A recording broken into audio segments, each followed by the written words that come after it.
Welcome to another Sunday night of random white noise generation, the occasional dropped line as it relates to my guest, and general audio chaos in general.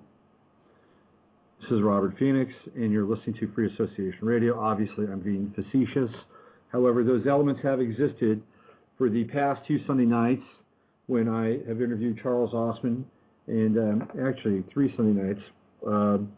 The missing show with Kit Walker didn't have the active random white noise generation, but it was plagued by a prankster whose calls got pretty old after the second or third go-round. So here we are. It's another week of Free Association Radio. And if you are listening out there, thank you for joining me. And for the next 2 hours, hopefully I will bring you some very interesting excursions in internet radio. And tonight we're going to have 2 guests. The first guest hopefully will be able to jump through all the various hoops that it takes for him to get here and talk with us. His name is Sigurgeir Bergsson. He's from Iceland. He's one of my Facebook friends. And he's a pretty interesting guy. Anybody that wants to be my Facebook friend, I think, is sort of pre-qualified already. And I actually met him through a fellow by the name of Max Igan, I-G-A-N. And if you don't know about Max's work, I would find out about it as soon as possible. A lot of his videos live on YouTube. And one of the things that Max Igan does is he lays out sort of the economic and social and health and the various crises that are in many cases contrived and engineered. Some are just the result of a marketplace that's out of control. Some are a result of a marketplace that's been allowed to go out of control. Max does a really great job in breaking the videos, breaking the subject matter down, making it very, very lucid and articulate and simple to follow. He takes big picture topics and does 10-minute videos and is able to connect the ideas in a way that isn't abstract. It's like truth-telling 101. Anyway, Max is one of my Facebook friends, and I met Sigurgeir through Max. He's in Iceland, and hopefully when he calls in a few minutes, we'll be able to talk to him and find out what's going on there in terms of the volcanic ash, and not just the volcanic ash, which is plaguing most of Western Europe, but hopefully we can talk a little bit about IceSave, which was the program that literally brought Iceland to its economic knees. And it was a program that was instituted by the president of Iceland, the prime minister of Iceland, and his wife, Dord Musayev. They got people to invest in a public program. Iceland had one of the best economies in the world, which is amazing because, outside of fish and hydroelectric energy, steam, and pretty cool people, they don't have a whole lot of resources. And yet, they were able to manage their economy and make it a fairly robust economy. And much to their chagrin, they were gamed by IceSave. And one of the things that the Icelanders have done is that they've said no to repaying their debt because they feel as though their debt was incurred in dishonest fashion. And they're right, actually. And as a country, they're standing up to the debt maker and moneylender class of our society. So, on the heels of all of that, we have this huge plume of volcanic ash spewing out of Iceland, actually moving towards Western Europe. I think that it's sort of dissipating now because we're starting to get more flights up. But when I talked to Sigurgeir yesterday on Facebook, he said it was sunny there and a little windy. So whatever was happening, it was really affecting people in England and people in France and Germany and Sweden and Holland. But I guess it didn't affect them enough because they were having some military exercises, air military exercises, interesting enough, I believe on Saturday. So while all these other aircraft were downed, there was military aircraft from 5 different countries that were all taking part of some military air games, so to speak. So we'll have Sigurgeir on hopefully in the next few minutes, and we'll get an update from Iceland. And then at 8:30, we're going to be joined by Josh Hunter, and Josh Hunter is one of the co-authors of a book called The 27s, The Greatest Myth of Rock and Roll. And I've just been calling it The 27s, but that's really the long-form title. And it was written by Josh Hunter and his partner, Eric Siegelstad. And Eric was originally supposed to be on the show, and he couldn't make it. So Josh is going to be on with us later at about 8:30 my time here in California. And we're going to talk about this book, and it is a really interesting book. It's on North Atlantic Books. My friend Richard Grossinger, I believe, did kind of a publishing deal. Like, I think they had actually created this book, and we'll find out from Josh the story behind the creation of the book. And I think Richard did just kind of a straight license deal with them because of the book. And it's kind of a rare move for him. But the book is so cool that Richard decided that he wanted to go ahead and just get it into their distribution.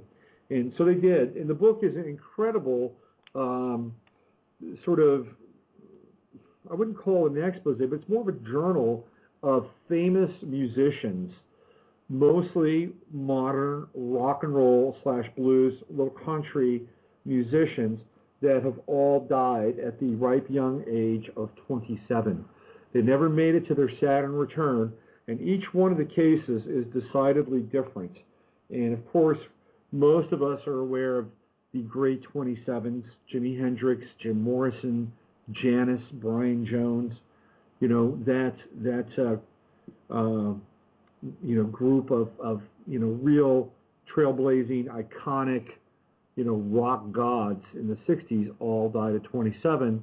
And in more kind of, modern interpretation or a modern experience that Kurt Cobain certainly was incredibly iconic. He passed away at 27 as well. But we'll also talk about some lesser-known people that are really interesting. People like Dee Boone and Mia Zapata and Pete DeFreitas, who were very important figures in modern rock, in the modern rock canon, all for different reasons. Pete DeFreitas was the drummer for Echo and the Bunnymen, who are a terrific band. And we're going to talk kind of in length, I hope we will, about Pete DeFreitas and how he passes away, because his exit strategy was pretty interesting. Let's put it that way. And Dee Boone was part of he was the kind of main guy from the Minutemen, and the Minutemen were on SST Records, and the Minutemen were probably one of the most influential bands during their time. Everybody loved the Minutemen. I mean, they were so tight and economical, and they had great lyrics, and they were the consummate indie band. Like indie rock music, the whole DIY movement really is catalyzed by the Minutemen. Not just their style of music, but how they toured and how they lived their lives. They're very economical. They were all about keeping their costs low and their income flow much higher. So Dee Boone is a very interesting guy and a very influential person in the history of modern rock. And then Mia Zapata, who was a member of 7 Year Bitch, she died under extremely tragic circumstances. And it was during a time when the whole girl rock thing was really starting to take off, and you have bands like 7 Year Bitch and Bratmobile, and they paved the way for bands like the Donnas. And so we're going to talk about some of the lesser known figures. Pete Ham is another person we'll talk about, a member of Badfinger, which was probably the closest band to ever sort of, approach the Beatles in terms of style and certainly not stature, but they were a great pop band, and they were on the Beatles' Apple label. You know, one of the things that I'll talk to Josh about, and he probably may not have a lot to say about this, but over the last few months, I really kind of got into the whole Paul is dead thing. And there's, you know, whenever you bring up Paul McCartney dying, people who are avid Beatles fans will almost become violently reactive when you bring this up. It's almost like saying to people that are very patriotic that 9/11 was an inside job. I mean, they won't hear anything about Paul McCartney being dead. There's a lot of evidence out there. If you really want to spend your time and energy looking at it, there's some very interesting pieces. The most interesting is the interview that his now ex-wife Heather gave to, I believe it was Hollywood Tonight or one of those, you know, American sort of celebrity, talk shows. It's not even a talk show. It's like a news show, celebrity news, Entertainment Tonight. I think that was it. She basically says that, he was an incredible betrayer, and that he holds such a nasty secret that she can't even talk about it. It's such a huge betrayal. And it's very interesting. So, a lot of people don't like her. I don't really have an opinion of her one way or another, only that it was a very interesting interview, and she may be intimating that the man that we know as Paul McCartney may not be Paul McCartney at all. And if that's the case, then Paul McCartney might have actually died at 27. We'll ask Josh what his thoughts are when he comes on. Tomorrow, I believe, is the 15-year anniversary of the bombing of Oklahoma City. And it is an incredibly tragic piece in our modern American history. And there's a lot about Oklahoma City that is still left unanswered. There's, we all know the story, at least we know the official story, but there, just search the internet and you'll find literally millions of entries on Google that talk about Oklahoma City and a lot of the discrepancies that were there during that time, including the fact that, there was, a guy who I wouldn't say infiltrated, he was part of Timothy McVeigh's group out of Elohim City. And apparently this guy, I forget his name, but he had connections with, I believe, Jack Abramoff, who eventually did time for some pretty bad lobbying in Washington, D.C.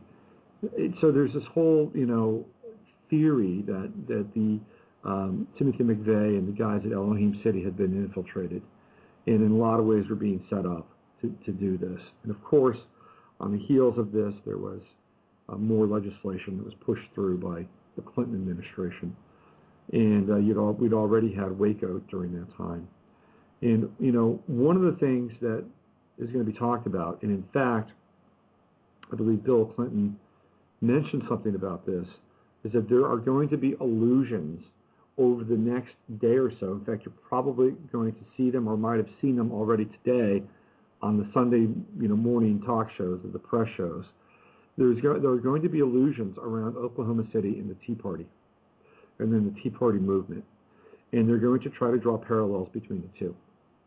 And it's a really dangerous, I think, route to take, and to paint Americans as all Americans as being sort of these skinhead, hateful, fascist, right-wing anarchists. And unfortunately, this is sort of how the Tea Party is now being, crafted and socially engineered and tweaked and framed, for lack of a better term. I am not a Tea Party guy.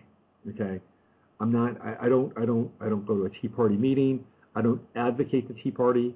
I think it's mostly an astroturfed movement that has picked up a lot of. It's sort of like casting a net out into the ocean. You know, one of these deep sea trawlers. You cast a net out there and you get a bunch of fish. And that's what I feel like the Tea Party movement is. And I believe that it is an astroturfed movement to be controlled opposition. And the controlled opposition is a clear and lucid and logical and articulate disagreement with policy, with domestic policy, whether it's in the banking industry, whether it's in the energy industry, whether it's in the health industry or food industry. I'm using industry as a very specific. I'm not talking about sectors or industries. That we need to have healthy, lucid dialogues around this stuff.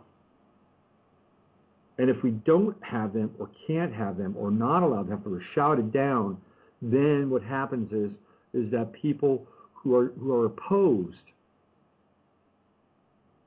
to having a point of view that might be contrary to the views of the state or the government or the corporation or whatever that is, are painted into a corner and they're demonized and they're shouted down. And all it takes is a couple of incidents to burn into people's brains that, you know, the opposition movement, the controlled opposition movement, are a bunch of hateful, gun-toting, rhetoric, constitutional-loving hicks, and they're ignorant, and it will, and there's a very good chance it will happen. A very good chance it'll happen. You will hear more dialogue around this starting tomorrow, which will mark the 15th anniversary of the bombing of Oklahoma City. I will give you three things about Oklahoma City that are strange anomalies. First of all, there are a lot of people that weren't there that day. Okay? A lot of people. And I believe, if I'm not mistaken, almost all the people that weren't there that day were ATF people. Coincidence, perhaps. One of the guys that was there that day was a part of security for Oklahoma City. And in a past life, he had been one of Bill Clinton's Arkansas State Troopers. He was there. He was there at the Murrah building that day, fateful day. He didn't make it out of the building. Interesting. Coincidence? Perhaps. Nonetheless, interesting. Most of the records for Waco were kept at the Murrah building in Oklahoma City. That would have been anything from forensics to trial details was there. And of course, once the Oklahoma City bombing, or the Oklahoma City, the Murrah building was razed, and it was razed in a matter of hours after the bomb went off. They took all of that rubble, and apparently, I don't know where it is. I'm out of a caller that knows the exact location, but there is an area where they buried all the rubble, and it's guarded. It's a completely guarded area. You can't even get into that area now, for whatever reason. So anyway, tomorrow is the 15th anniversary of a terrible day in American history. No matter how you slice it, no matter what your thoughts are, no matter what your belief is around it, people lost members of their family that day. It was an awful, awful, awful time, and I don't think we're told the full story around that. There's a book out there called The Politics of Terror, and it goes for, I think, $150. It's out of print now. I think I might have a copy somewhere, but yeah, it really gets into some of these discrepancies around the bombing. And look, you go out there, do your facts, find your facts, and do it before they throttle down the internet. I suggest that wholeheartedly. But find out, what's going on. Take in both sides. You may look at the evidence and say, this is, this stinks. Maybe you've already formed an opinion. Maybe you'll look at the evidence and say, this is ridiculous. I don't believe anything even remotely like a Reichstag could happen with Oklahoma City. Well, you be the judge. You go out there, you do your research. So, astrologically, today is the first day of Mercury retrograde. How about that? Has anybody run into any Mercury retrograde experiences yet out there? That's a rhetorical question. I have. I was doing a transit report for a friend of mine, and I got 3/4 of the way through the transit report, and then I realized that I had switched to another chart to reference what she was going through, and I had switched the chart back. So I was reading off that chart, which is kind of a no-no. You kind of want to read a person's chart. Use the same chart throughout the entire transit experience. But they're married to the other person, so who knows? I mean, maybe that was the right thing to do. I don't know. I'll keep it. I'll send it to them anyway to see what they think. But I'm going to have to do another transit report, and I'm okay with that. But that's Mercury retrograde. It's in Taurus. Look at your body. You know, this is a good time to examine what you're doing to it or with it. It's a good time to examine your diet. It's a good time to look at how you would like to be healthier. It's a good time to look at your resources. You know, go back in time. We're dealing with Mercury retrograde. We're dealing with Saturn retrograde. We're dealing with Pluto retrograde now. 3 retrograde planets. It's a time to go back. Look at where you've come from in the last 3 months. Retrace your steps. You know, do you feel like you are where you need to be? Do you feel safe enough? I mean, you know, Mercury in Taurus is about safety, about communicating safety. Saturn has moved, going back into Virgo. It's about details. You know, Saturn, and I believe we're going to have a Mercury. Let me think about this now. No, it's not going to be a trine. But think about details in your life. Again, health, Saturn and Virgo. Retrace, you know, kind of if you fell off a diet or a plan that was going to, you know, bring you, a little more health and vitality, go back and retrace it. It's a good time to restart it. Look at your finances. Look at your banking. I'm going to stress that again. Look at your banking right now. This is for everybody. Is your money where you want it to be? Is your bank, you know, solvent enough? What kind of relationship do you have to your bank? Maybe you want to diversify some of your funds. You know, Taurus is earth, it's elements, it's gold, it's silver. Maybe you want to revisit, you know, buying one of those metals. You know, if the price of gold or silver retreats during Mercury retrograde, I think it's a good sign to go ahead and move on precious metals during this time. But look at your bank, look at your finances. I'm going to state it again. Look at your bank. Is that a place where you want to do business? Do you trust them? Do you trust your bank? Do you trust banks in general? I saw a great piece yesterday. It was like a little 5-minute piece, and it was there was a young woman from Syracuse University, and she was representing the student body that was graduating. And Syracuse, there was a small group of students, very small, a committee, and the chancellor of Syracuse decided that they were going to have Jamie Dimon speak at their commencement. And Jamie Dimon was a member of Goldman Sachs. And the student body of Syracuse says, no, we don't want him to come here. You know, it's a travesty. It is a travesty. We don't want Jamie Dimon to come speak to us. We don't agree with what happened in the banking industry. And I salute these kids. I salute them. They were clear, they were lucid, they were articulate, and they were saying no. This is not somebody we want to share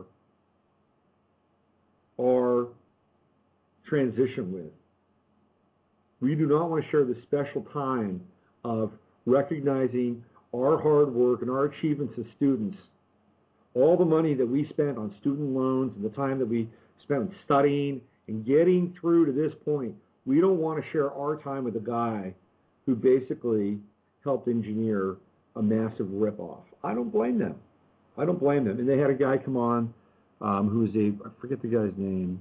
He's a writer, and he wrote a book called Last Man Standing. It's about Jamie Dimon. He came out to try to defend Jamie Dimon. And Jamie Dimon, or this guy basically said that, Jamie Dimon's an interesting guy. He knows a lot about leadership. He's been through a lot. I think they would learn a lot from him. Maybe they would, and maybe they already have. And I salute those kids at Syracuse for saying no. And the question was asked, well, what happens if it doesn't matter? And they said that they will plan, either do one of two things. They'll either plan an alternate commencement, or they will have a silent protest while he's there. So it doesn't matter whether Jamie Dimon shows up or not. They will let him know that they're not well pleased. I find this to be great. This is encouraging. This is kind of what we had hoped that the collegiate experience would be somewhere down the line, that we would have kids that would begin to think for themselves. They begin to formulate their own opinions and articulate their experience around the world and about the world. And they did. So, hats off to them. Total hats off to them. I also saw another piece which was quite interesting, and that piece was it was about AIPAC, and it was about AIPAC's influence on campuses. And AIPAC is getting really, really aggressive and grassrootsy, and going into campuses to recruit student leaders. And AIPAC, of course, is the Israeli lobby. And the game that it's set up today in Washington is it's fair game. Lobbies are powerful entities. Doesn't matter whether it's Israel or Merck. They're very, very powerful entities, and they are going to position themselves any way, shape, or form they can to further their agendas. And AIPAC is right at the front of the pack. Let's make no mistake about that. And the reason why AIPAC is doing this, to a large extent, is to kind of combat the public opinion of Israel in the university system. Specifically because the University of California, Berkeley, there are students there that are leading a referendum for the University of California, Berkeley to divest from Israel. And AIPAC is getting a little antsy about this. So, I can see why they want to protect their assets. But again, you're looking at another student body who is saying no. We want to be able to, we have a say. We have a say. We give you literally millions of dollars a year in our tuition and our fees. So we have a right on some level to tell you, or at least work with you on where we think those monies should go. Or we have a right to not allow a speaker whose business practices we don't agree with in terms of self-sustaining economies and fairness. And we don't want that. We don't want that to be a part of our experience. I applaud these kids. I totally applaud these kids. And I think we need more voices that can say, we reject this and we support this. We reject anything that is going to constrain our experience to articulate truth and to live freely, and we applaud and embrace and openly welcome anything that supports truth, supports life, supports equality and liberty, fair discourse, fair exchange. These are all really decent, solid human values, and they can be embraced and articulated without being hateful and without being polarizing. And that is our journey here in 2010. It's going to become clearer. It's to be able to embody and express these feelings about decency and humanity and liberty and equality and truth and justice, and do it in a way that has integrity and character and authenticity and has not a smattering of hate whatsoever. There's nothing wrong with that. It's about being human. It's a human experience. So I'm just sending our friend Josh here just a little reminder about the show. So make sure he hasn't forgotten, because I may have a thing or two to say every now and then, but, I don't think you want to listen to me all night. So let me just send this email to Josh and see if we can get him on the air. There we go, call it anytime now. Here we go. Sending that to him. All right, so why don't we look at some birthdays today? We do that on the Wednesday show, so we're going to look at some birthdays today for this day. And we're going to go over here and find out some of the luminaries who were born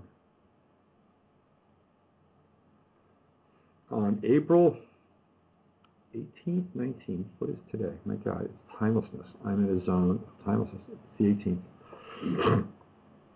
All right, so what do we have today? We have Conan O'Brien. Happy birthday, Conan O'Brien. James Woods, the actor, who is terrific in a film called El Salvador. I highly recommend watching El Salvador. It is Oliver Stone in his real first sort of, entree into Hollywood. It's the first film he directed. First film he wrote was Midnight Express. But he wrote and directed Salvador. It is a gripping film. I highly recommend it. It's not easy to watch. James Woods is terrific. Today is the birthday of Eli Roth. I'm not a friend of horror porn, so I'll skip right over that. Anybody else that is interesting today? Charlie Tuna. Come on, today is Charlie Tuna's birthday. Did you know that Charlie Tuna was an Aries? I didn't know that. I got to check out Charlie Tuna's birthday. Oh, he's a broadcaster. He wasn't a fish. That's an actual guy. Interesting. He was an American broadcaster, Armed Forces Radio. How about that? Charlie Tuna was a dude, not a fish. Interesting. Nate Tiny Archibald, one of the most exciting basketball players under the height of 5'9". It's his birthday today. Suri Cruz, Robo Baby. Happy birthday to you. God bless you. God help you. And anybody else? Conan O'Brien, he's back. No, that's it. Clarence Darrow, kind of an interesting cat. His birthday is today. Yep. That's it for today. Tomorrow, let's see who we have tomorrow. Tomorrow we have Glenn Seaborg, the father of fusion energy, right up here on the hill at Lawrence Livermore Labs, where my friend Charles Osmond, who was on last week, worked. Glenn Seaborg, his birthday tomorrow. Kate Hudson, Ashley Judd, Dudley Moore, Tim Curry, great Tim Curry. Suge Knight, birthday tomorrow. We get into that. Interesting. Suge Knight, wow. Man, there's a story, huh? Death Row Records. All right, I think I may have Josh on the air right now. Let's just go to the line and see who this is. Hey, you're on free associate. Is this Josh? This is. How you doing? I'm good, man. Thanks for calling in. I appreciate it. I appreciate you having me on here. I was tired of listening to myself, so I'm glad. I actually just caught your last little comment about Suge Knight, and I have to agree with you. He's an interesting character in music history, right? Oh man, I mean, it is very, very interesting, very dark, extremely dark, and incredibly complex.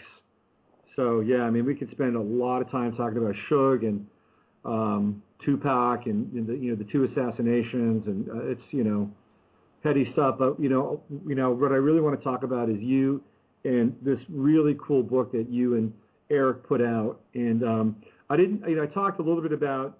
By the way, people, this is Josh Hunter on the line with me, who is a co-author. And Josh, did you do a lot of the illustrations and the art for the book?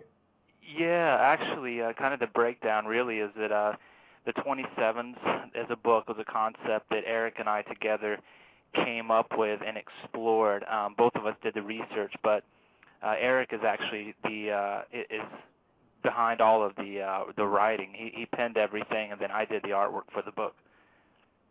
Well, I would assume, excuse me, that you guys are like kind of like one mind, really. I mean, if you really, worked on this intensely, I'm sure that, your experience is pretty much translatable, which is why you're talking to me tonight. Am I right? Yes, very much so. Yeah. Yeah, Go ahead. Yeah, go ahead. Oh, I was going to say, that was kind of it. We kind of came together, and met probably a year or so before we decided to do this project. And, through the process of doing this together, I clearly, I don't think either one of us could have made something like this happen with another person, because we were definitely on the same wavelength throughout this whole process. Now, had you been somebody that had been a collaborator with other people before, or was this a new thing for you? Yeah, a new thing for me, definitely. That's interesting. And what about Eric? Had he been a collaborator before, or was it new for him as well? I think to some extent, it was this type of project, it was brand new for both of us. Both of us, doing, I guess, him being a writer and me an artist had, worked with other people who had shared like a vision that we would work with. But to this capacity, this was something brand new for both of us. Right, yeah. Well, that's really interesting, because working with another person on something is a really, it's a fascinating dynamic. And, if you're really in sync with that other person, I mean, the result is something like this book. And, history is filled with people that can't work together. And, and so this is a really cool exposition of your talents that you put together. And the art in here is really very cool. Now, if people had a copy of the book, first of all, you guys actually, did you publish the book yourselves and then do a deal with Richard? Is that how that worked out? Yes, exactly. Okay. So the quality of the book, the quality of the pages, they're thick. They're almost like thin postcards in some ways, and it's all 4-color. There's no, it's just it's an amazingly laid out, elaborate, luscious work of art in and of itself, that it tells a really interesting story about the 27s, which we'll get into. It's just a very cool, piece to have. I mean, right now I'm at, I don't know the page number, but the header is "Get a Better Body. I'm After Heroes," and this is really wonderful collage of Jesus and a butterfly. And it's really just very cool. And then it goes into, this sort of blown up text, and just the way that you guys laid this out. How did you come about that, and what were some of your inspirations for making the book in some ways non-linear and really exploding the creative form of it? Oh, thank you for the little props you gave out first. This project came together actually, and creatively, I would say, from both of us digging a little bit deeper into the lives of these musicians, and concurrently, as Eric would be exploring particular artists and text, I would kind of mirror that, exploring with art. And, I had a background in art, loved comic books growing up, so one thing I'll go back to real quickly is the quality of the work definitely came from the printer that we used, who has done a lot of work with DC and Marvel graphic novels. So that they do a fantastic, really beautiful job portraying the 4-color work. But in terms of the layout, like I said, as Eric and I would both be exploring a musician together, the lyrics of a particular musician, or what we felt about their life, was really the catalyst for this. And the one thing that I kind of felt like in exploring this was, the music and these individual artists, everything is unique. I mean, every song, even though a particular artist, let's say like Pete Ham has a catalog of music, which you can say, okay, this is one particular artist. I mean, we're going through decades of history. We're dealing with highs and low points, different eras and influences to the music, as well as different locations where the artist lives. So, and that way, it kind of took on an idiosyncratic kind of process that almost kind of became like a day-by-day journal, of whatever it was that I was thinking or feeling or was hearing from Eric or read, and whatever bits of the story he would share with me would really influence the way that this book came together. So, I mean, there's everything from photographs to 3D images, to pencil drawings, and towards the end of the project, when I had it actually laid out in book format on the computer screen, I was just drawing on top of the pages. So there was really, I guess in a lot of ways, since this was the first time I'd ever tackled a book, I didn't really have a plan, and and for better or for worse, that's kind of what led to what you have in front of you right now. It's man, I got to tell you, it's really interesting, and this is, you guys did this. First of all, I just want to say that for people that don't know about the book, we're going to talk about the 27s.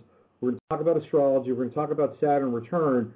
But this book is about more than that. I mean, you talk about the influence of Seattle and grunge, and how people like D. Boone and the independent music scene, the DIY scene, kind of bleed into that scene. And it is really a very broad sweeping narrative of modern culture in rock music and blues and astrology and strange attraction, all between two covers. Now, when you did this and you put this together, this is not put together on a shoestring budget. How did you guys wrangle the money to do such high quality production? I'm curious about that. Man, you got to thank God. I mean, I hate the people now, but I thank God that credit card companies send out send out offerings to random people. It's unfortunate in the society that we live in that they allow people to take on the credit that they do. But for a creative project like this, we spun the idea to several publishers early on in the process when we had 50 pages and a very solid concept down. And what we found, and I think a lot of artists find this, is that somebody just doesn't share the same vision. And what point do you compromise? And for us, there really wasn't a point. We just felt like we needed to see this through the way that we wanted to, and we really just used credit cards to budget this and make it work. I mean, we would have loved to print thousands of more copies than we did, but we ended up doing, I think, a 5,000 print run, and we just paid for everything ourselves and with credit cards to make it work. Wow. And I was just at your website recently, and did I notice that you guys are having a 2-for-1 deal with the books? Is that right? Yeah, we are actually. Yeah, thanks for bringing that to attention. Right now we have a 2-for-1 offering. So the books are autographed from us, and you can go to the 27s.com and take advantage of that now. Yeah, in fact, what I'll do is after the show, I'll put a link up on my webpage, which is robertphoenix.com, and I'll link to your guys' site and try to shoot you a little foot traffic there. Oh, excellent! Thanks, man. Yeah, this is. I got to tell you, people, if there's anybody out there listening and you like music and you like astrology and you like really cool, eye candy in terms of art, this is a terrific book, and you get 2 for the price of 1, so you can gift somebody with it too. So I would definitely go and see what they have over there in terms of picking up a few copies. Well, let's talk about the 27s. Let's talk about how you and Eric kind of stumbled onto the fact that there are these iconic people in rock and roll that die at 27. How did you guys come about that? And when did the light sort of just flick on and say, there's something here. Let's run with this. Sure. I think both of us had really been into a lot of these musicians. I mean, early on, the musicians that draw most people into this story are the Hendrix, the Joplin, the Morrison, Kurt Cobain, of course. And for me, I think it was about 2001 when I was reading on the life of Kurt Cobain, actually like a collected Rolling Stone cover-to-cover interview book that they have put out. And I read, he passed 27, and I guess I had heard it, but when I read it in print, really, all of a sudden, for me, I was like, wait a minute. Like, I know Joplin died, and I know that Hendrix died, and Morrison. Like, this is crazy. How is this even possible? And, just doing a little research, there was really nothing on the web. And when I first met Eric, actually we met, I was selling artwork at a little people's fair on the weekend, and I had some, artwork up. I had Morrison, I had a Hendrix drawing, and Robert Johnson drawing, and Eric stopped to chat it up, and that led to our friendship. We both even talked about doing something. I wanted to do these like large paintings and put them in galleries, and he wanted to do a story, so it just naturally, the fissure kind of happened very easily. But, early on it was like, okay, what are we going to do? We're just going to do an illustration, we'll do a little bio, and that'll be it. But then we immediately recognized, and I think this is where the light went off, that it really could be something to sink our teeth into, was that when we started looking online and where other people had written about this, I mean, the names that were included as part of the 27 Club, as it's so popularly known, they were all over the board, I mean, you had musicians on there that didn't die at 27, and so it was like, okay, let's go and make an accurate list so that real people who died at 27 we can add to this. And at first it was like 5 or 6 names, then there were more, to like 10, 15. I think the book covers 34 musicians' lives that died at 27, and I know there's a few more that fell through the cracks that we've come across for a future edition. But as you summed up earlier when we first started talking, we realized, or Eric really noticed this, that this was their lives consequentially from beginning to end were telling the history of modern music. So, when we kind of saw all of this come together, it was like, yeah, man, this is something great. Let's tackle this, and, let's scrap the whole idea of doing an illustration and a bio. There's a greater story going on. This is in reality a pop culture phenomenon that to us is one of the greatest legacies of rock history. Yeah, and I guess it all really starts with Robert Johnson, and he's so iconic, and he's probably the godfather of rock and roll. And not only does he carry the stigma or the stigmata of the 27s, but there's also the other story, which is the predominant story of Robert Johnson, selling his soul to the devil. And I've really been getting into recently sort of this whole connection around what I would call dark spiritual contractual obligations.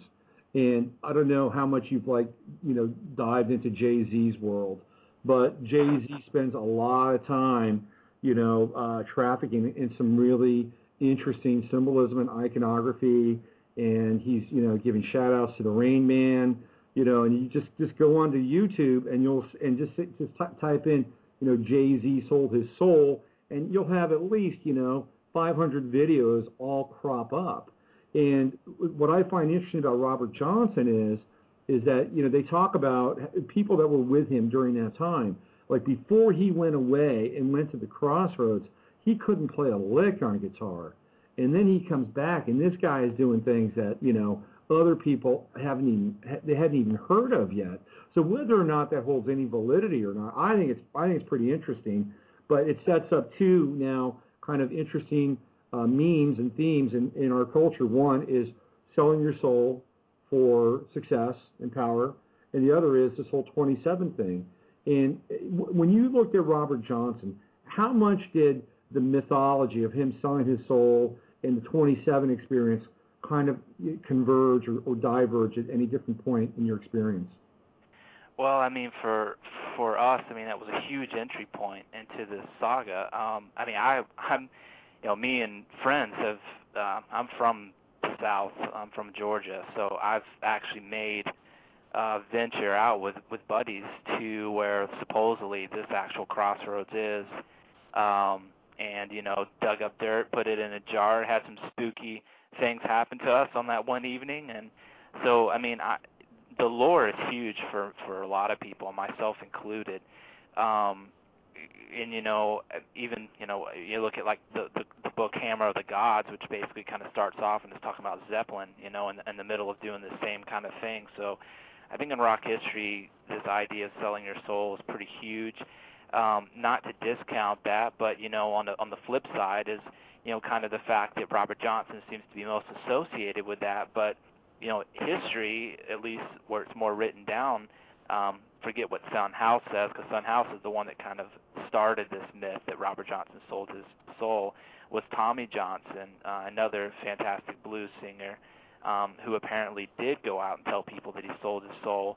And it's interesting, the Jay-Z comment that you had, man, I give props to you for putting that to my attention, because I didn't realize this till I went on your site earlier, over the last few days, and I've actually been digging pretty deep into that just to read about it, because it is fascinating, and the symbols are out there everywhere. So I was pretty psyched that you had that information on there, and it's very curious. So I mean, whether it's real or whether it's not, I think it's that whole thing of it's that whole mythology that comes about because of us exploring these ideas, and the fact that they're singing about things and saying things that there's just, it seems to be more to it. Yeah. Well, take us back to the night that Robert Johnson died when he was 27 years old. It's a very strange night for him, and go back to that night and kind of recount for people that aren't really familiar with his death, kind of what happens and who's there and how it all goes down.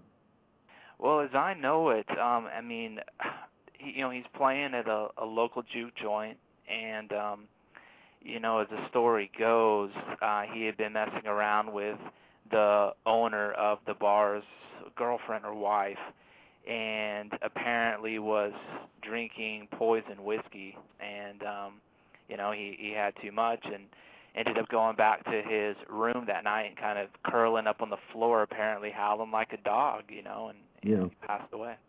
Yeah, that's what it's like. He was acting just really strangely, howling and skiing, and wild stuff. So he kicks it all off. He's really kind of the first iconic 27. He starts off this kind of mythos of selling one's soul for success and power and fame and glory, albeit however briefly, and then you have sort of a period in between Robert Johnson and sort of what I'd call the big four, which is Joplin and Jones and Morrison and Hendrix. Talk about that in-between period between Johnson and those 60s icons. What struck you in terms of some of those folks that died at the age of 27? Well, I mean, most obvious to us was, in exploring this, is the fact that a lot of these musicians, I mean, Brian Jones, just looking at him, these guys over in the UK, they're listening to the radio play a lot of America's Delta blues music, and not just Brian Jones, but Clapton, Zeppelin. I mean, all those guys were listening to this old blues music. I mean, even the Beatles were listening to this blues music, and Brian Jones, really a lot of the problems that came about from the Stones were the fact that they didn't continue in a bluesy direction like he had wanted. He loved Muddy Waters, and he kind of wanted them to take that route. And when they became a little bit more rock and roll and kind of diverged on that, that was kind of the beginning of problems for that band. So, I mean, really, like, just the natural path of the blues into rock music and how it affected these musicians and how they went on to let that become a thread in their own life, to us was, it's pretty amazing, actually. Yeah. When we talked about Jones and Morrison and Hendrix and Joplin, one of the things that really struck me, particularly in terms of Janis Joplin and Jim Morrison, was the sort of the whole aspect of like a split personality or a double. It's like Joplin was also Pearl, right? And Morrison was also the Lizard King. So they had these bifurcated selves already, and we're living in sort of these dual personae. And Jimi Hendrix, even to a certain extent, was kind of like that because originally he spelled his name differently, and he was Jimmy James, and then he became Jimi Hendrix, and so. But I find that Jones was obviously Brian Jones, but the whole sort of splitting away of the persona to be these dual selves, and I'm wondering, and I don't know whether you and Eric talked about this, but I'm wondering if there was somehow kind of a psychic fragmentation and as a result of this, it made their physical body or their vital body or their psychic body less whole. So therefore, they were maybe more apt to exit the stage before the age of 28. Did you guys ever get into sort of this sense that they in a real way they just weren't whole people?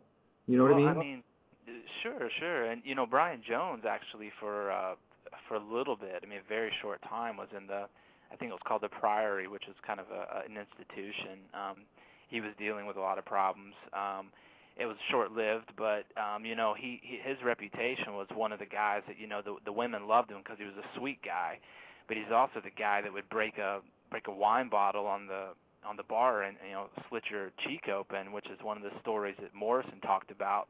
He was in a bar and Brian Jones came in. He loved Brian Jones because Brian Jones kind of epitomizes the sex, drugs, and rock and roll, and some guy made fun of his hair, and Brian Jones, like either, I don't remember if it was a wine bottle or a glass, but just, busted it and slashed the guy's face, walked out. And that Jim Morrison was like, wow, this guy's a rock star. So Brian Jones definitely kind of had that split personality. I don't think he carried it to the extreme of kind of labeling it, but to those who knew him, there were two sides to him. And, again, later on in his role as the lead Stone, that kind of faltered once he kind of started exhibiting more of that dark side that people did not like. And so I definitely see a little bit of what you're saying, that there was a lot of conflict within some of these people that can't be ignored. Yeah, one of the interesting facets of Brian Jones's life, and maybe you guys ran across this, is like towards the end, before he dies in the swimming pool, he'd spend a fair amount of time in, I believe it was Morocco, and he was there with the master musicians of Jajuka. Did you guys get into this at all by any chance? Yeah, we did briefly. That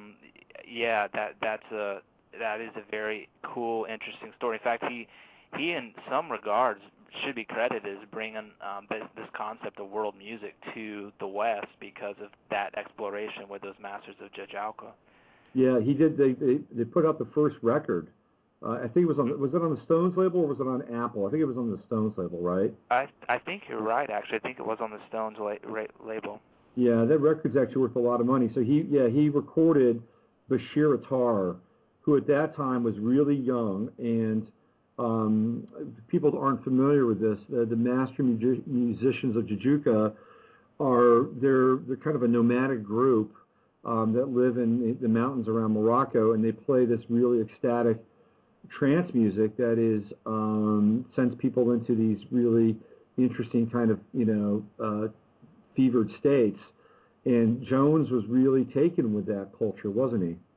He was, and I've heard that they still actually they still currently release music. They're still around, but apparently there's still a song they sing about Brahmin Jones, like singing a song about Brian Jones. So I think he made a huge impact on them.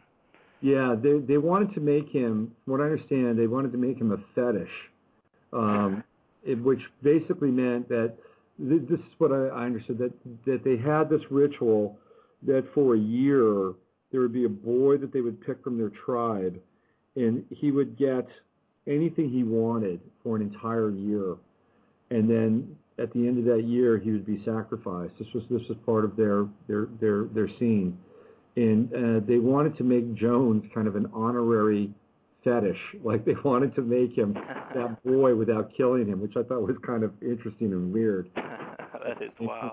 Yeah. So anyway, yeah, we got Brian Jones, we got Joplin. What about Janis Joplin's last days? What can you share with us that you felt was fairly compelling and unusual for her. With Janice, I mean, it's not that rare of a story, I guess. I wouldn't be giving away a huge secret, but I kind of feel like, to me, that her taking off on her own, and deciding that she's going to, do this new, I mean, she kind of reinvented herself like we talked about with Pearl, but then she kind of leaves the holding company, and she's just going to strike out on her own and create music herself. And it's a really interesting path to take as we explore a little bit in the book, and I'm sure we'll touch on. A lot of these musicians kind of, with, the Saturn Return and some of these other events, things are changing dramatically for them. And with her, I think there was just a really deep sense of isolation that happened. She had gone through cleaning herself up, and then all of a sudden she fell right back into it and broke off with a lot of her friendships that she had before. And I really think, I mean, just in my personal opinion, is that was kind of sealed the deal for her. I think she was someone that actually really needed the support of people, and her taking off on her own really ended up causing a lot of problems for her. She was tragic. She was absolutely tragic. I read her biography, and it was, it's incredibly sad. Very difficult relationship with her mother. She came from that extreme fundamentalist background, and lots and lots of judgment around her and her career. My favorite story about Joplin is it was after Monterey Pop, and you know the story about Clive Davis at Monterey Pop with her? No. So Clive Davis was there at Monterey Pop, and he said, I have to sign you. And Janis Joplin said, well, you're going to have to sleep with me first. And he did, and Clive Davis slept with her, and you could tell that he was committed because Clive Davis is gay. So, he went out on a limb to sign, and that's commitment, right? I've heard that. That's a great story. Yeah, it's kind of one of the lore of Janis, but the two guys, well, you could probably throw Jones into this mix because Brian Jones died under really suspicious circumstances. Yes. And but you also have, Hendrix and Morrison also dying under very suspicious circumstances. And let's talk a little bit about Jimi Hendrix because he's one of my icons. And I'd love to know what your take on the end of his life was about and kind of where he was really going. He was going through a major transition, like you're talking about. He said goodbye to the experience, was starting this whole new band with the Band of Gypsies, and why don't you take it from there? Yeah, I read in I believe it was Chris Cross's book about him that he had decided that he was actually going to just go acoustic. He obviously was still doing stuff with some of the guys that he'd been playing with, but there was talk of him going acoustic. And my thought with Hendrix, I think, or it seems, is that guy just had trouble communicating with anyone. He was on such a level of creativity that I would liken to someone like Miles Davis. That I just think he's just at a place that he just cannot relate to other people. They don't, and what can you really share with Hendrix? Anybody. I mean, he is out on a creative plane that very few people will ever have the chance of having a glimpse of. And, his last days, I mean, he was having a lot of problems with Monica Danikerman, or however you pronounce her name, and he was very frustrated.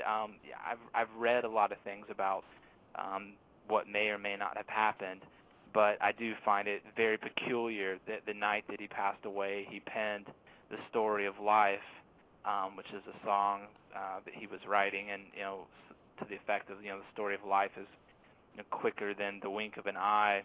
I don't know what was going on. I mean, I've heard so many things, but I can't help but think that guy was very isolated, unable to relate to people, and kind of felt like, things were coming to an end. I mean, even some of his last performances, Isle of Wight, where you can just even see in the film or any of the footage that he's just not connected to it anymore. He drops his guitar in disgust and walks off the stage at the end of Red House. And to me, yeah, I mean, there's just a sad thing happening there. I'm not really sure what was going on, but definitely tormented there. That Isle of Wight is such a heavy concert, you know, Yeah.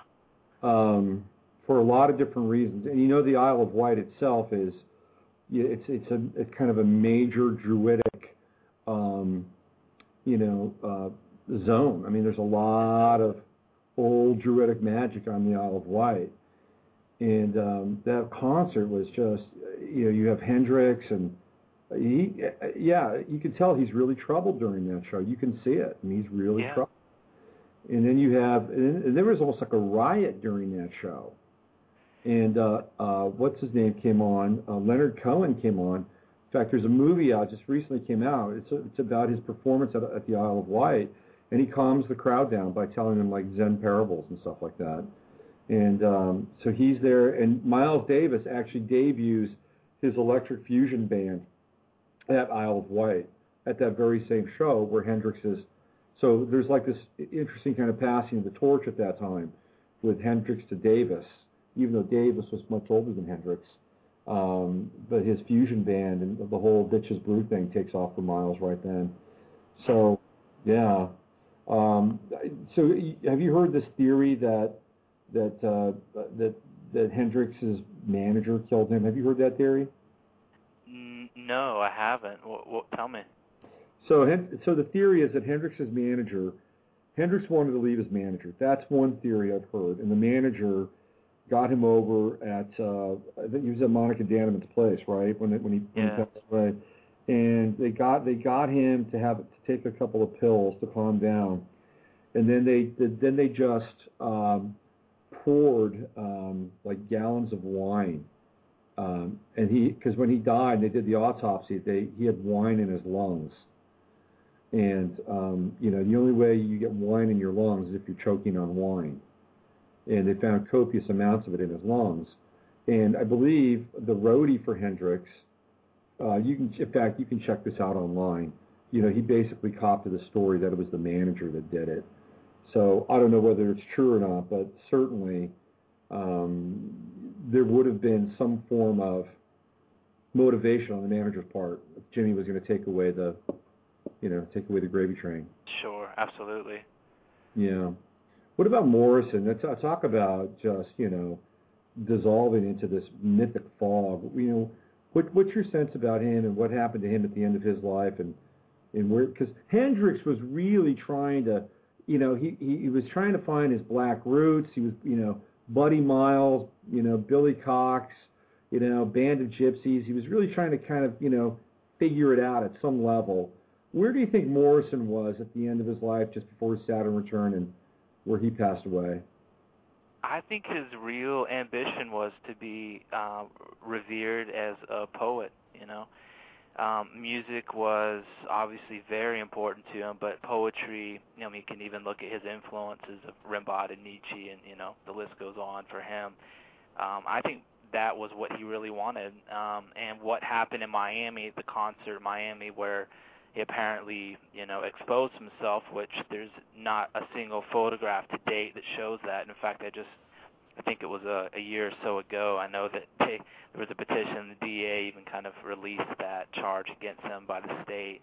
But what happened when he did feel the wrath of everything from government and politics to even the recording industry after that single event caused him to feel like he needed to flee, and he had already at that time becoming a little disillusioned with music anyways. So for him, when he left to go to Paris, I think it was really about trying to establish himself as a poet. But there again, with a lot of these musicians and the idea of the Saturn Return, he's being forced to make a change that he may or may not be ready to make. But it's such a major transition that, he went there with great ambitions, but when he got to Paris, what ended up happening really was he just kind of fell back into being a drunk again, and it fell back into basically, I know he was crafting works, but he just kind of fell back into a lot of his really dirty, bad habits. Yeah, there's this whole, maxim, live fast, die young, and leave a good-looking corpse, and Jim Morrison achieved 2 out of 3. So. Yeah, that is true. He didn't look so great there at the end, and even some of the photographs you could see. Yeah, I mean, definitely put on a lot of weight, and yeah, I was having a really tough time with things. So, do you know about this guy Dave McGowan? Do you know his work at all? The name's familiar, Yeah, but no. look up Dave McGowan one of these days.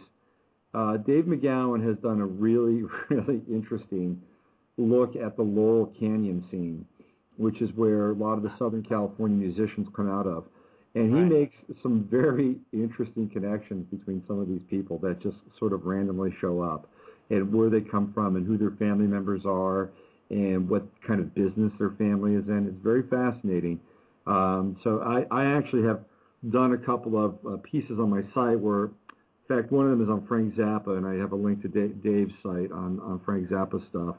But if you drill down into Jim Morrison, you find out some really interesting stuff. Like, for instance, Pamela, let me see if I can get this right here. Pamela Morrison, Gail Zappa, Frank Zappa's wife, went to kindergarten with Jim Morrison in Annapolis. And there's like all these like weird little strange links between these people. And, Jim Morrison's father was Douglas Morrison, who was an admiral in the U.S. Navy, and he was there at the Gulf of Tonkin, which is the start of the Vietnam War. And, Morrison never talked about his father. And, in fact, very little of his father's life really came to light until he passed away a couple of years ago. And you can find out more about it on Dave's site. And it's really interesting, sort of the links between not just Jim Morrison, but a lot of the people from the Laurel Canyon scene that are connected to the military-industrial complex. And Jim Morrison is just one of them. So, probably doesn't have a lot to do with him passing away at 27, or maybe there could be, something else going on there where, maybe in Dave McGowan's world, maybe Jim Morrison was retired, on some level. So check out his site and his information. It's pretty fascinating stuff. One of the guys you talk about or write about in the book that I find really fascinating is Pete DeFreitas from Echo and the Bunnymen. Yeah. And his man, I tell you, man, his demise, his exit strategy is really fascinating. Can you talk a little bit about that to people and kind of what he went through and was trying to do? Sure. The Echo and the Bunnymen blew up, was one of the biggest bands in the UK at the time. And I don't know if it's that influence has escaped a lot of people here in the States, but I do find that people don't realize, I think, the influence that Echo and the Bunnymen had, or how big they actually were. But yeah, I mean, they were a huge band and doing very well.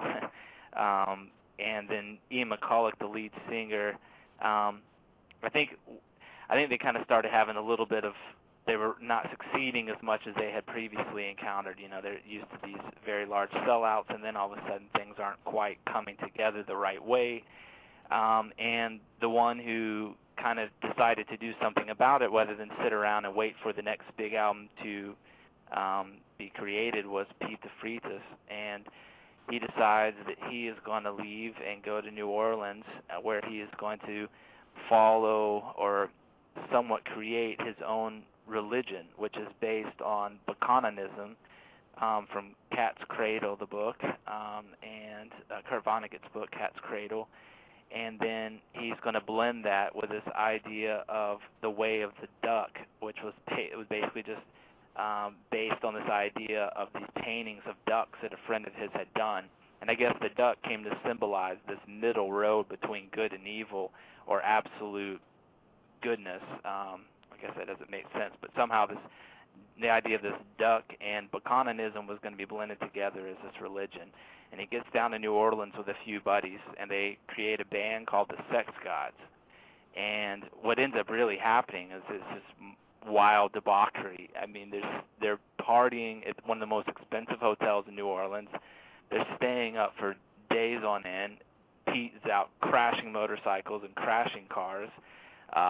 At one point, when they decide to actually try and get him or lure him back to the UK because he's racked up tons of debt on credit cards and spent all of his cash. He decides to flee to Miami with a young 16-year-old girl. He gets to Miami, and I guess it turned out that she was the daughter of a sheriff from New Orleans. So he gets threatened. He decides he'll go to Jamaica to get away from that. And he gets to Jamaica, and this is where he earns his reputation or nickname, Boomerang Pete, because at the end of this little escapade, he sends the girl back to New Orleans, and he goes back to the UK. And when he gets back, things in the band are not going so well. They've hired another drummer who's not fitting in. He kind of comes back on salary, so he's not even a full-time member. And he's not around a whole lot longer, actually. He works with Julian Cope just a little bit from Teardrop Explodes, the band. And, he didn't actually, at the time, once he kind of escaped that drama in New Orleans and he got back to the UK, I don't think things were as wild for him, but definitely things were not going to come back cohesively with the band like they had been when he left. And, he was a big fan of riding his Ducati motorcycle, and he was out actually just cruising on his motorcycle, and apparently a lady pulled out in front of him, and he wrecked his motorcycle and passed away. Well, you look at what he did in Miami. I mean, the guy just really flamed out. It was incredible what they.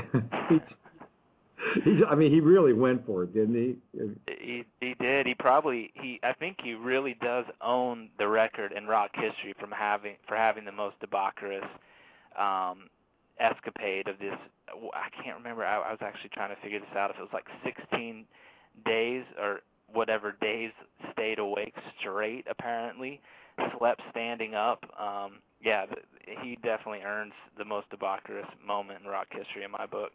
Yeah, it's he was a hell of a drummer. I mean, you listen to the early Echo and the Bunnymen stuff. It's just he was great, and drummers are a different breed altogether anyway. And so wow, yeah, he was very, very interesting. And what about Kurt Cobain? I mean, we can't go too far along here without talking about Cobain, and that is one really strange, mysterious, occulted, occluded death. There's a lot of questions that are still unanswered about Cobain. So, what was your feeling? First of all, generationally, I'm assuming that Cobain impacted you in kind of a big way. Am I right? Yeah, he did. In fact, right after he passed away, I was fortunate enough to go to the Rock and Roll Music Hall of Fame, and they had a huge like plexiglass, almost like a tool booth with no doors or anything, just plain plexiglass, and it was filled with all of the letters and flowers and things that had been left at the I guess the public concession when people got together after they found out that he had passed away. And I was very influenced by him. I mean, this project brought me way more into the light, and I have a lot more appreciation for who he was as a musician in the last few years exploring his life. But yeah, it's hard to dismiss him in both of our lives because of the time that we grew up and the impact that he had on music in our lives. The amazing stuff about Nirvana, because I was in Seattle when the whole grunge thing broke, and I lived in Olympia just before Nirvana split. And I remember I was at a music store there, and they were playing Nevermind, and people in the store were just like, "Man, Kurt was just here last week. Man, it's just crazy, And but the one thing that really separated them from bands like Mudhoney or Cad or some of the other Northwest bands was Nirvana's love for melody. And I think Cobain really wanted to be the Beatles, and he had just a love for a hook. And meanwhile, he was laying on top of the hooks. He's really bleak and nihilistic portraits of growing up in relationships and all that stuff. When he passed away, he was going through a major transition in his life with the band, with the music, and potentially with Courtney Love. What was your take on his final days before he checked out? I'm really a little confused on that whole thing myself because in the book we just kind of talk about what we know, and that was that, like you just said, problems with the band were going on after he had Francis Bean, that things between him and Courtney were rough, and apparently word on the street was that he was going to be leaving Courtney. I don't really know. I mean, I've read so much stuff since doing this project that I'm a little confused on what was really going on and what was really the cause of all of this. But yeah, definitely, I can only agree and just say that yeah, there was a lot of changes that were going on. What path he was planning to take, I have no idea, but it seemed like he might be leaving the band, or things were going to be very different, or he was going to be leaving his relationship. So there's this website that I go to every now and then. It's really a trippy website. It's more of like a forum and a message board than a website. And it's called Doppels, Doppels, Doppels. And it's all about this whole concept of doppelgangers. Like, people have doubles, right? Paul McCartney, goes away, and they have, instead of Paul, there's Paul. So they go through all these people who have doubles, theoretically. And one of the people that they talk about is, you're going to get, they talk about Kurt Cobain. And they say that Kurt Cobain is now actually Rivers Cuomo of Weezer. And they've got like all these posts that sort of delineate like who Rivers Cuomo is and where he came from, and pictures of Kurt and Rivers. I mean, it's totally bizarre and totally out there. And yet it's really weird and fascinating. And I don't know, if it has any merit or truth at all, but there are a lot of people that dedicate time and energy to try to figure this stuff out. Have you heard anything like this? No, but it reminds me very much of like the Paul McCartney Billy Shears crossover thing. So I definitely want to look into this. Yeah, no, it's kind of in the same territory. What's your sense? I mean, do you have any idea of what you thought may have happened there with Cobain? Because it's just so. What's your personal opinion? I mean, what do you think happened? Personal opinion actually is that he took his life. I mean, I've read as much as I could on, I guess I'm going to use the word conspiracy, although I hate that word because it seems to have such a bad connotation to it. But a better way of saying are all the other stories that apparently people have talked about. And although a lot of them, I could see a lot of truth to some of the possibilities, with Courtney being capable, let's say, of, doing things that don't make sense. But, my personal opinion is that's not the case here, that he really did take his life. I think it's very obvious. He came from a family where suicide was prevalent. I mean, it happened multiple times in his lifetime, I believe, to family members, or at least in very recent genealogy that people had committed suicide. So it was in his life. He had tried it before. And I think it was his natural exit. And if it wasn't going to be, purely with drugs, I mean, he was trying to buy guns and ample amount of heroin before this event took place. So I truly believe he was just very unhappy at the end of Unplugged. I think he just kind of felt like that was it. And I think that's what happened. I think he just took his life. He was unhappy. Unplugged, that's telling, isn't it? Yeah, I know. I mean, Unplugged, you look at the song selection in Unplugged, and even the last song, the Lead Belly song, In the Pines, that they cover, Where Did You Sleep? It just, to me, it just resonates that it is like his passing, his way of playing the ultimate concert and then kind of dipping out. Because to him, if he wasn't genuine with his fans and his music, that there was nothing left for him. And we talk a little bit about this in the book. Neil Young and the song, Hey Hey My, which so many people have commented on. But this burn and this idea of, the flame and how long any individual can create with this creative energy, I think for him, he did burn out. And I don't really know if there was really anywhere else for him to go after that. He was really into guns, wasn't he? Yeah, I mean, look at a lot of those promo shots. You I know, mean, he's holding guns.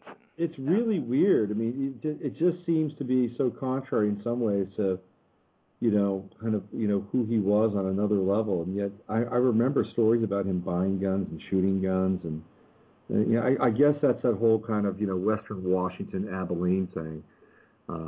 You know, so, um, well, who else is on the list? We got Mia Zapata, who died a really tragic death. And she was part of the whole Washington. She was from, wasn't it further up, Bellingham, right? Weren't they from Bellingham? I believe so. Were you aware of them when you lived up in the Northwest, the Gits? No, I wasn't. I found that I discovered them later when I was down here in the Bay Area, and I had a job at a record for a distributor, and we used to sell to mom and pops. And one of the guys at a mom and pop in Bellingham knew her very well, and he told me what happened. And so that was, again, not a lot of people know much about her, but a pretty influential band, during that time, setting the stage for, people like Avril Lavigne and the Donnas and, all the, girl rock that came after that. Can you talk a little bit about her and, I mean, what happened to her? It's just, it's pretty awful, but, she's part of the book. Yeah, absolutely. They were a very prominent band in the grunge scene up in Seattle. She had a very electric personality that on stage she gave everything every time she performed. It's very punk. It's very, more than grunge. It's to me very punk at the same time. And they had, the band was rising. Their album Enter the Conquering Chicken was really heralded by a lot of fans. It was very talked about, and unfortunately, before there was really a chance for even anyone to call it a breakout album, she was raped and beat, and she was killed on her way home for a party. I believe the party was kind of in celebration of another person's life that they were kind of getting together and remembering. So, it's just a tragic story. They were on the cusp of breaking out of the scene and doing something, then this event takes place, and she never had the chance to see the band, or the rest of the band, I think, kind of just, they didn't even know how to handle it after it happened. Yeah, it's pretty awful. I remember when I heard about it, it was just like kind of blew me away. When you look at people like Mia and Kurt and a lot of the other folks, between you and Eric, where does the astrology come in? Are you pretty well versed in astrology? Is that something you can talk about? I can talk a little bit about the Saturn Return and a little bit of as the number 27 pertains to astrology. I didn't know a lot about it actually at all until we started getting into this project, and someone brought to our attention the idea of the Saturn Return. And it was our intention here with the book, with so many musicians dying at the age of 27, to try and find some sort of theory behind why this was the case. And in so doing, we explored ancient mythologies, we explored numerology, and we explored astrology. So I'd love to take a moment and talk with you about that. Sure, let's get into it. Let's talk about Saturn Return. Well, for some people that aren't aware of that, you can tell them kind of what that means in a person's life and why you think these folks did not get to their Saturn Return. Sure. So Saturn Return is an event that happens approximately every 28 or 28 and a half years, and it's when the planet Saturn returns to its place in the sky from which you were born. This event kind of marks the passing into adulthood. So there's kind of this metaphorical door that is, from youth into maturity that people are faced with at this time period. You would have to back me up on this, but I believe, this is a fairly fairly important astrological event, and it's kind of a threshold that you could say, intensifies at this time people's feelings of sadness and isolation and even purpose. So you've got this idea of endings happening and new beginnings. And what I found really interesting actually in studying this was what happened right before the Saturn return, when everyone deals with the event, what is the first lunar return. Are you aware of this? No, go ahead. It's the moon takes 27 to 28 years to make its 360-degree rotation through the zodiac. And this is, we actually spoke with a guy who, his name is Rob Tillett, and he writes for astrology on the web. And he kind of helped us understand this concept that, this lunar return that happens before the Saturn return is when the pace of our lives seems to accelerate as we're getting ready for the next phase of our life. And it's interesting because this kind of happens a year or two before the Saturn return. And it's kind of, I guess, the idea that the energy of these individuals, the 27s, they were focused so much on music that making the transition, or when that channel dried up for them and they were forced to make the transition into this door, into this new pathway, that it was almost like it was obstructed because there was nothing more for them to do. So in that regard, I found astrology to make a very peculiar kind of roundabout way for us to revisit why collectively these musicians might have all passed away at the age of 27. And it's very obvious in looking at their lives that every single one of them was faced with this idea of, can they go from youth and the life that they lived, which is basically children that are revered, and into becoming adults that would have lives that would settle down and have children and have, I guess, the adult lifestyle that they had abandoned their whole life. I don't really see how that could have taken place, and these events really seem to explain why they were feeling the conflict that they did. Mm-hmm. And what's interesting is actually even after this project, anybody that I've ever talked to, and I explain this, every single one of them has a story about what happened when they were 28 years old or so, 27. Things that they can recall that was one, of dire conflict or great confusion. I still have friends now that are going through it, and we always talk about this idea of the Saturn return. It just seems like everything is amplified, the confusion, the complexity of life, the decisions that we have to make. And for a lot of people, they make that transition. Others just can't do it, and therefore, I think they just kind of choose their own path. Interesting. Well, one of the people that you talk about in the book, he's really fascinating because of the impact that he made on the independent music scene, and that's D. Boone from the Minutemen. And, they were very respected, pretty well liked, and they were tight. They were not, they were young, but they weren't adolescent. They managed their money. They did everything DIY. They'd go into the studio, like you said in the book, and they'd have all their songs rehearsed in sequence, so they just go and record them.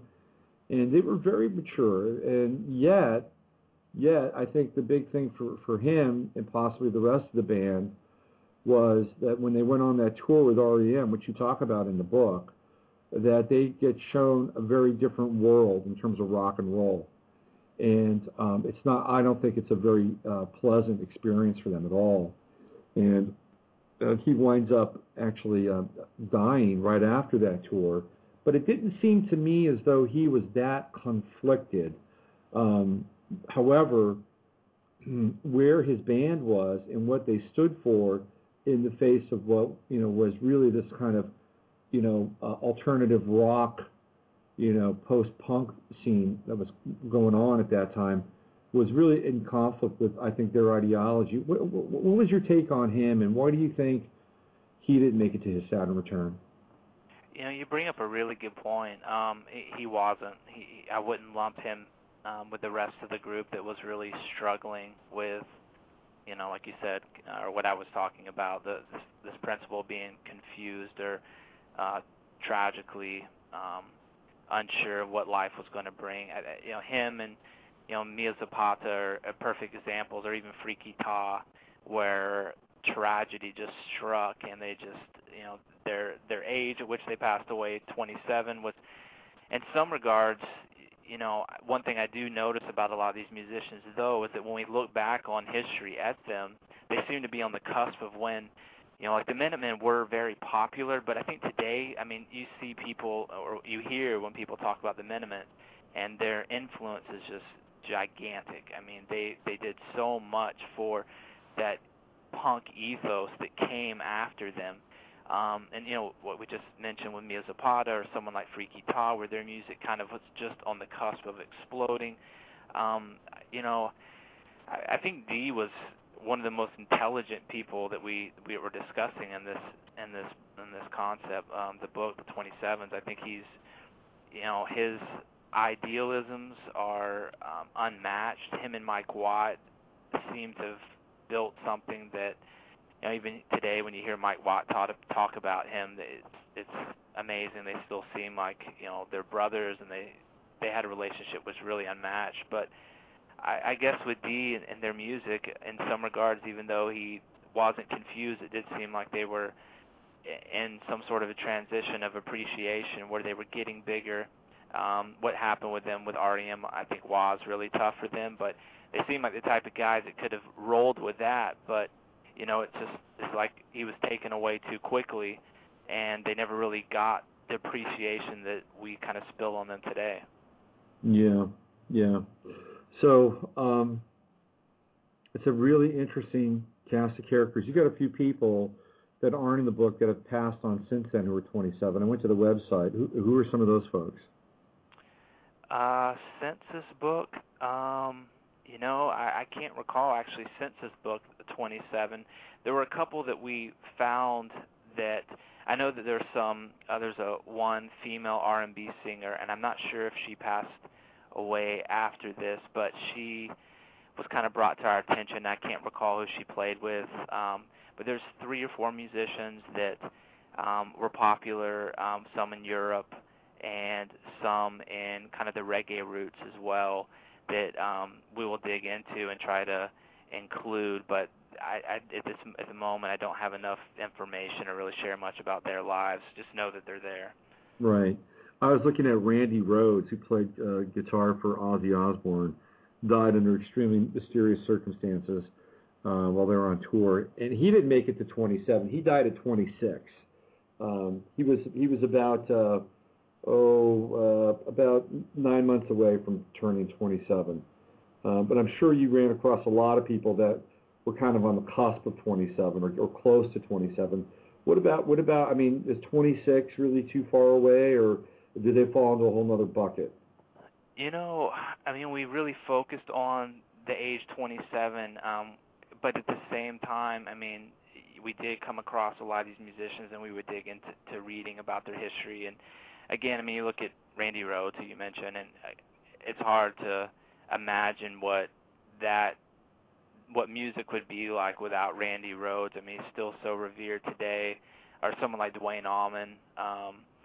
There's a lot of, you could call them near misses that didn't die at 27, that in some regards I think we're dealing with a lot of similar situations, going through major transitions.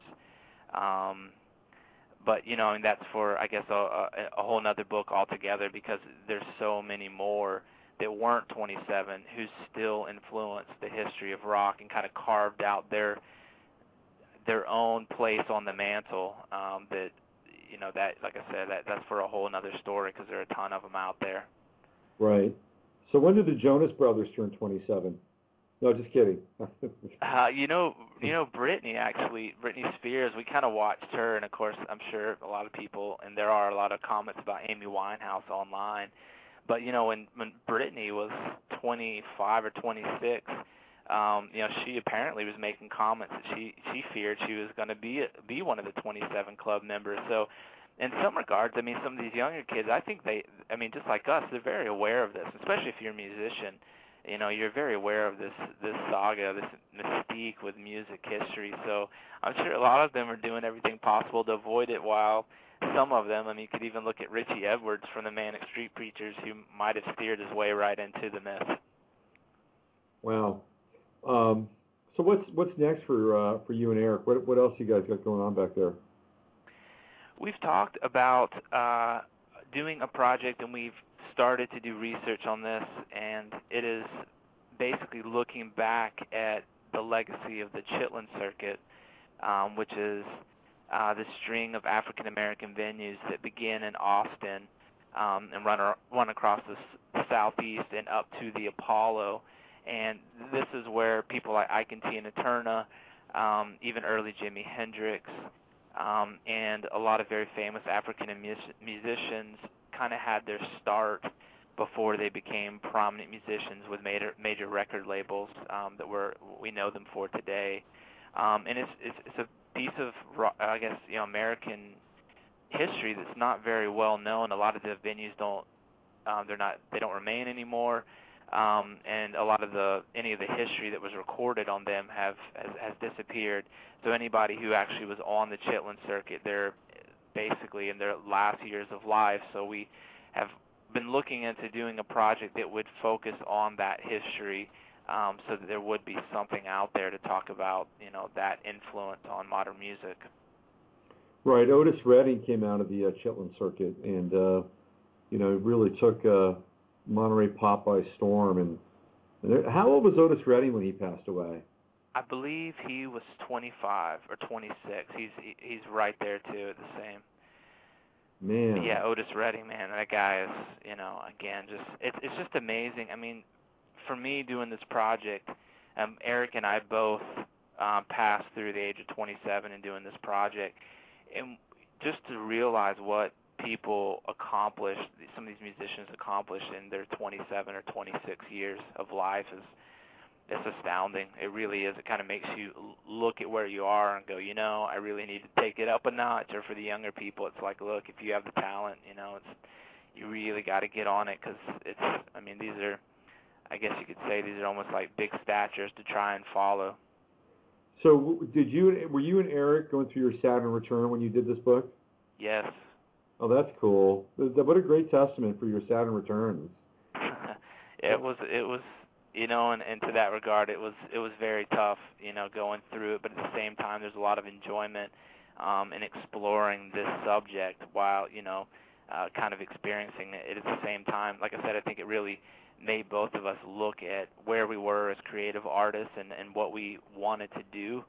And this project really kind of came at the perfect time.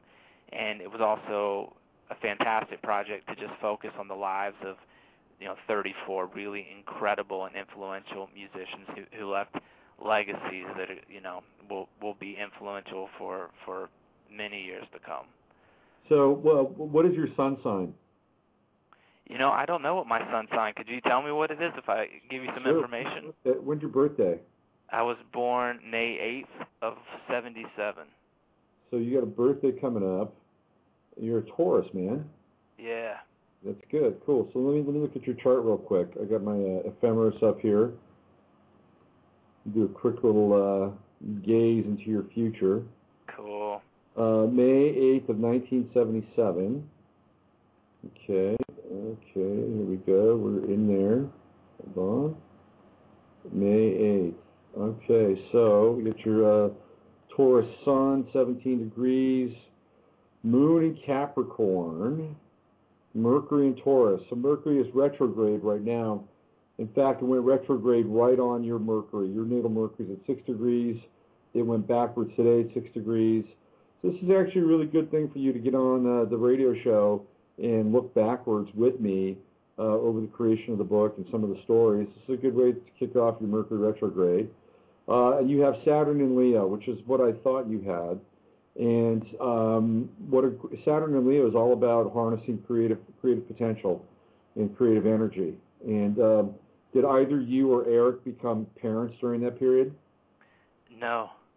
Okay, because sometimes when people have Saturn in Leo, go through their Saturn Return, they either become parents or they can go through a miscarriage or some sort of breech birth or something along those lines. But for you and Eric, it seems to have been creative progeny versus. Sure felt like this was a baby. Yeah, exactly. So do you have your own design firm? What you guys have Samadhi Creations. What is that about? Or Samadhi Productions? Yeah, it's Samadhi Creations. It's a company we started to publish this book.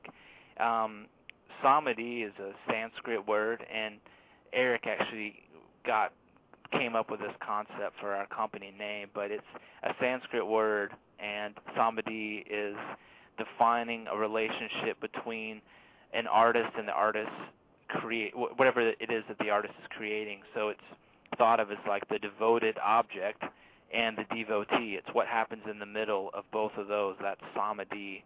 And yes, we have an agency that we started afterwards, and we've been doing a lot of creative work for other creatives. And our agency really started as a book publishing company, but with the knowledge that we learned from kind of pitching everything ourselves online and getting the deal with Random House, we've started doing a lot of other work like website design, logo work, and basically creative marketing strategies for companies that are looking to brand themselves in a very unique way today. Well, you've got a lot of praise for the book. Rolling Stone loves it. Spin loves it. A lot of critical acclaim for the book. And again, I want to direct people to your website. Let's give it to them one more time. Yes, the27s.com. And we also, we've put together another site. It's called the27club.net.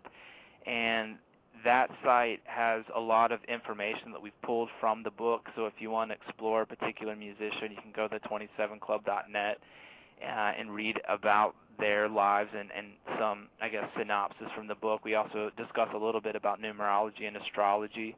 If you go to the27s.com, we have I believe it's like a 30 or 40-page preview, so you can kind of get a glimpse of the artwork and have a chance to read some of the material from the book. I was going to ask you something else, and it raced past me now. Oh well, it'll come to me. Well, listen, I really appreciate you hanging out with me tonight and talking about the book. And again, there's a 2-for-1 offer going on at the website, so check that out. And I look forward to seeing what you guys cook up. And I hope that some of the press and some of the momentum from this work can get some people interested in this whole thing around the Chitlin circuit, which I'll love to see what you cook up with that. And it's a really interesting and colorful time. Although you're probably dealing with a lot of black and white photography, I think, if you get into that. But, I wish you all the best with that and all your future successes and endeavors.